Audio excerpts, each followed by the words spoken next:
Um,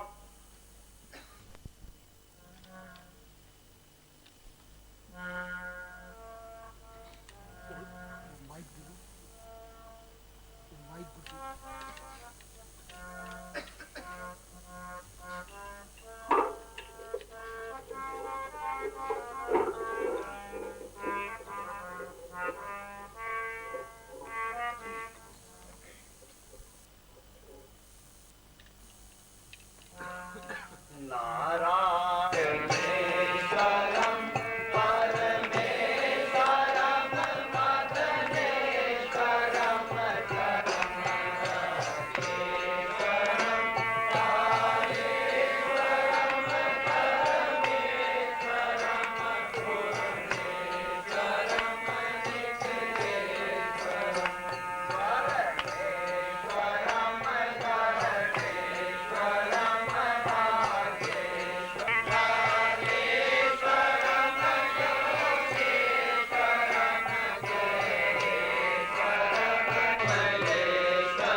गतिशील दे सके, आपके जीवन में एक हलचल मचा सके, आपके इस मुर्दा शरीर में प्राण फूंक सके, तुम्हें मार्गदर्शन दे सके।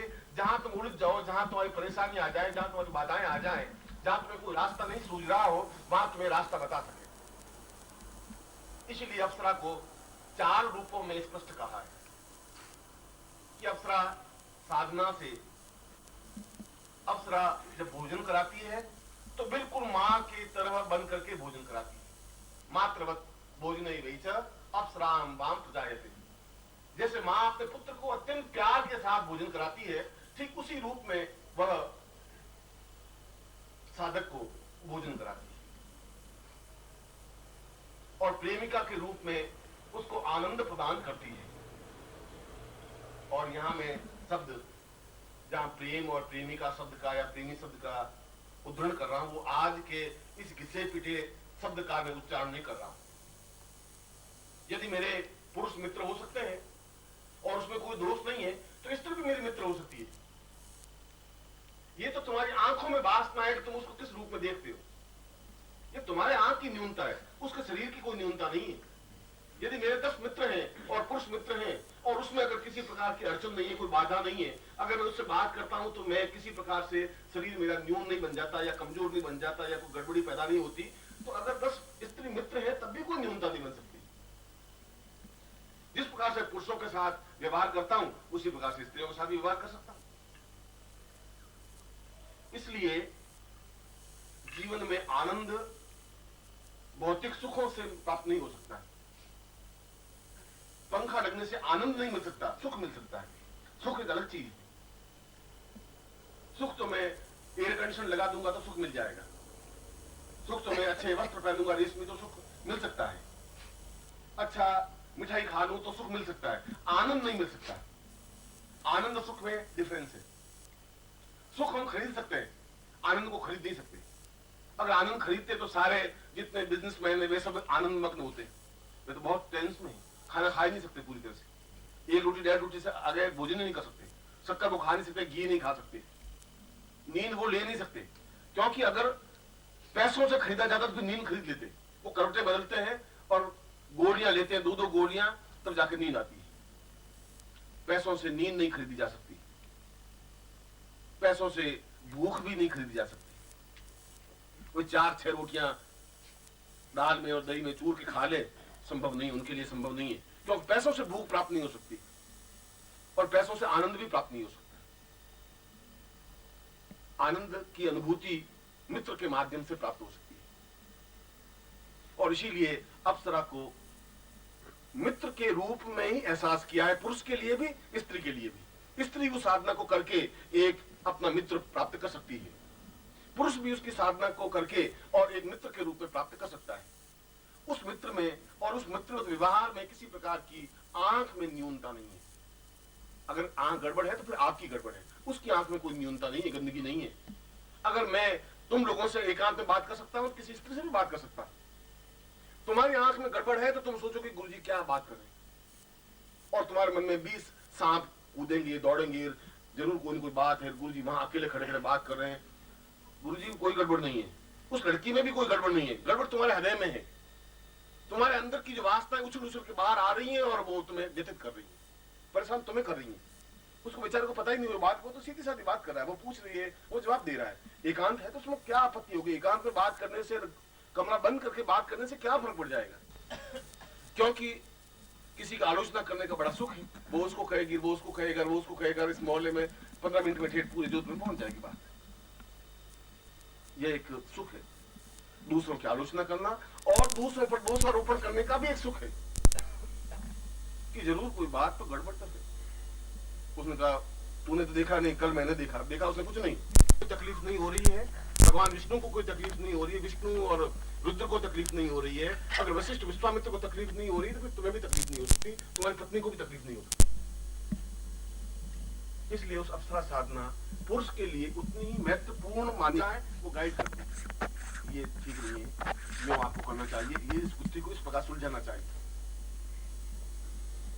और चौथी बात की, हमारे जीवन की जितनी न्यूनताएं हैं, जीवन की जितनी कमियां हैं, वे जीवन की कमियां उसके माध्यम में घिसा पिटा सन्यासी रहा नहीं। मैं सारी बात आपके पृष्ठभूमि को स्पष्ट, क्योंकि आप जब घर जाएंगे तो लोग पूछेंगे कि आप अप्सरा साधना करने गए थे, अब यही रह गया बाकी। इसलिए मैं आपको ये बात स्पष्ट कर देना चाहता हूं, क्योंकि उनकी आंख की गंदगी तो मैं सारे शरीर को गंदा कर देगी तुम्हारे।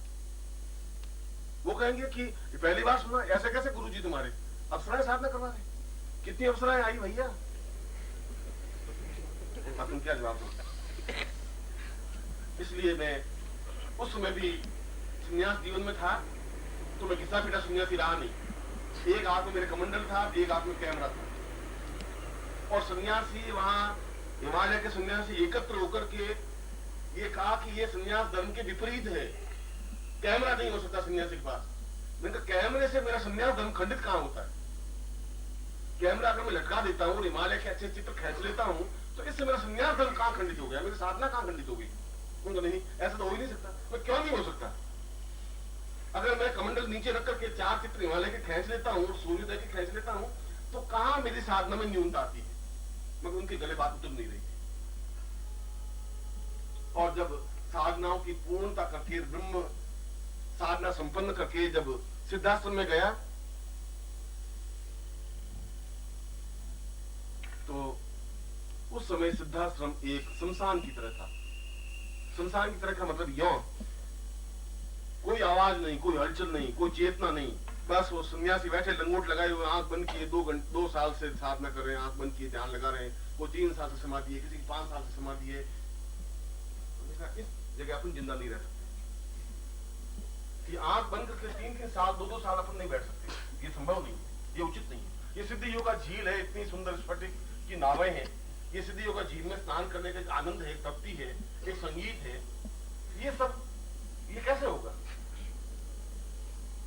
वहां पर मैं तो नया नया गया था, तो मुझसे तो 100 साल पहले आए हुए थे, 200 साल पहले का आए हुए थे, 50 साल पहले का आए हुए थे, सन्यासियों की कमी थी नहीं।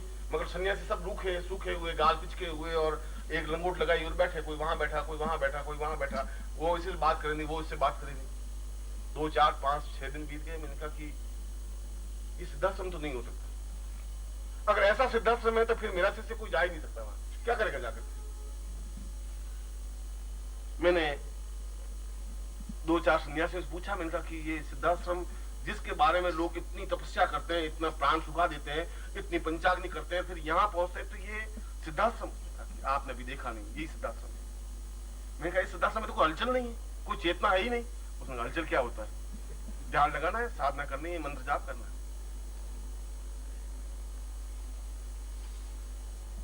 उसके बाद में कोई उत्सव आया, सिद्धाश्रम महोत्सव। वहां पर प्रत्येक अप्सरा मनुष्य लोक में आने के लिए व्यतीत होती हैं। वे चाहती है कि मनुष्य लोक में जाएं। प्रत्येक देवता की इच्छा होती है कि हम जन्म लें, इसलिए विष्णु बार बार जन्म लेते हैं, इसलिए भगवान शिव कई रूपों में जन्म लेते हैं। कभी शंकराचार्य के रूप में जन्म ले लेते हैं, कभी विवेकानंद के रूप में जन्म ले लेते हैं, कभी गोरखनाथ के रूप में जन्म लेते हैं। क्योंकि देवताओं की आकांक्षा होती है कि मनुष्य रूप में रह करके हम जीवन के आनंद को भोगें। और ठीक इसी प्रकार से अप्सराएं भी इस उम्मीद में प्रतीक्षा में रहती हैं कि हम गृहस्थ जीवन में और किसी इस संसारिक जीवन में किसी व्यक्ति के पास रहें। और मैंने उनका आह्वान करके, भगवान शंकर बेकार है क्योंकि भगवान शंकर के माध्यम से संगीत की उत्पत्ति हुई। उनका तांडव नृत्य हुआ, तांडव नृत्य से 14 शब्द निकले और उन 14 शब्दों से पूरी ये व्याकरण की रचना हुई। आई ओन रील रख ए ओंग छाया वरट लण यम गण। फिर ये क्या नृत्य, भगवान शंकर ने नृत्य क्यों किया? अगर वह नृत्य दोष युक्त है तो तुम्हारा नृत्य भी दोष युक्त है। भगवान विष्णु ने मोहनी रूप धारण क्यों किया, फिर क्यों नृत्य किया? मैं उनको कन्विंस कर रहा था और वे बहुत घबराई हुई। उन्होंने सोचा कि अगर गुरुदेव आ गए सच्चिदानंद जी तो बहुत मुश्किल हो जाएगी, आप नहीं जानते हैं। मैंने कहा तुम्हें कल नृत्य करना है, जो कुछ होगा कल देख लेंगे। और उनको तैयार किया और दूसरे दिन सारे सन्यासी आकर के बैठे और नृत्य हुआ। और मैं सोचता हूँ कि जितने सन्यासी थे उन सबको 100 बिच्छुओं ने तो काटा ही होगा एक साथ। उछल के देख रहे थे, उनकी तरफ ताक रहे थे और उछल रहे थे और जोश में ऊंचे नीचे हो नहीं रहे थे। घंटे भर का पूरा नृत्य हुआ। बीच में एक निर्भयानंद जी थे, वो बहुत ही काफी वर्ष 700-800 साल के थे। उन्होंने कहा कि ये नृत्य का किसने कहा? मैंने कहा नृत्य का तो मैंने कहा है। उनका कि एहसास के लिए नृत्य और इस अप्सराओं से। ओम परम तत्वाय नारायणाय गुरुभ्यो नमः। ओम ह्रीं मम प्राण देह रोम प्रतिरोम चैतन्य जाग्रय ह्रीं ओम नमः। ओम भूर्भुवः स्वः तत्सवितुर्वरेण्यं भर्गो देवस्य धीमहि धियो यो नः प्रचोदयात्।